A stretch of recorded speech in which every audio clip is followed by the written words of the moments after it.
Welcome viewers to the Jehovah's Witness Deception series. It's actually a Watchtower Theological Abuse Analysis campaign, hoping to enlighten people about how dangerous the organisation is. A business conglomerate using religion as a shopfront. We're in the identity structure when the organisation became the person's entire self. The Jehovah's Witness allows the organisation to become the entire self.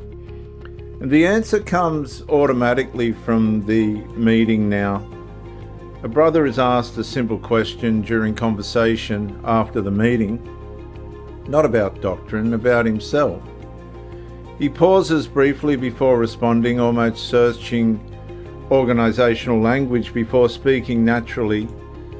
The hesitation only lasts a second, but internally something deeper has already shifted. In episode 54, the real self and the Watchtower self, it's the only way I can describe it, slowly began separating internally. So in this episode, the pressure settles deeper again.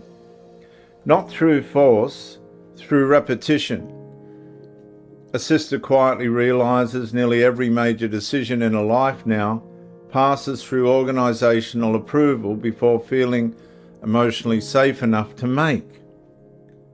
A publisher struggles describing who he actually is outside meetings, ministry, routines and congregation expectations because the structure has gradually occupied nearly every part of his identity formation.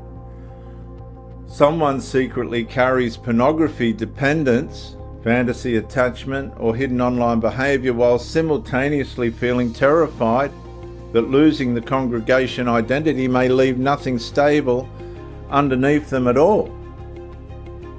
Nothing outwardly dramatic collapses. The routines continue smoothly. And viewers, that is what makes identity replacement difficult to detect while living inside it. Inside performance-governed institutional systems like the Watchtower through its kingdom halls and propaganda, belonging slowly stops becoming something the person participates in. It becomes the framework through which they understand themselves entirely. The atmosphere keeps reinforcing the replacement quietly. Approved language becomes reflexive. Organisational interpretation becomes instinctive. And personal discernment weakens beneath repeated dependency conditioning. Over time, the nervous system begins protecting the organisational self automatically because separation from it starts feeling psychologically dangerous.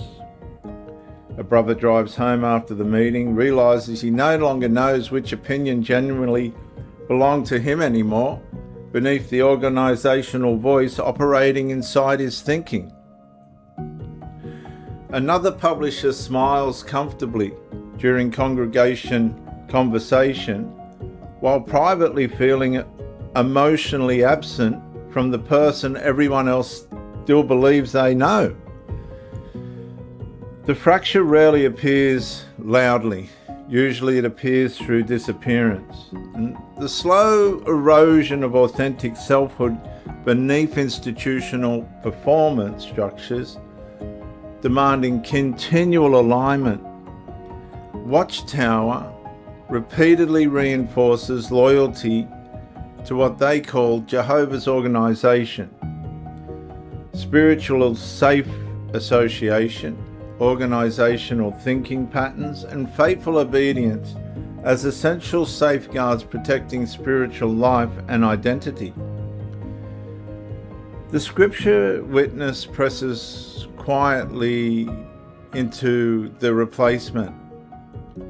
In Colossians 2:8, the scripture warns against captivity through human systems.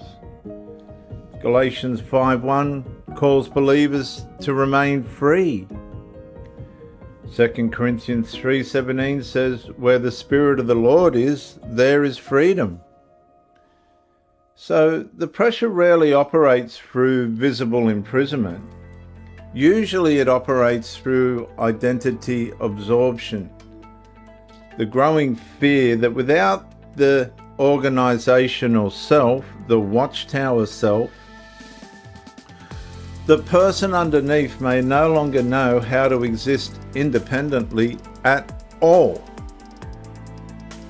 The Kingdom Hall, doors closed slowly behind the final publishers leaving for the night again. Parking lot lights reflect across the empty pavement. And somewhere underneath the carefully maintained identity, someone quietly realizes they can still describe the organization perfectly, but no longer fully recognize themselves anymore outside it. I'm Dr. JW, theologist, Central Coast, New South Wales, Australia.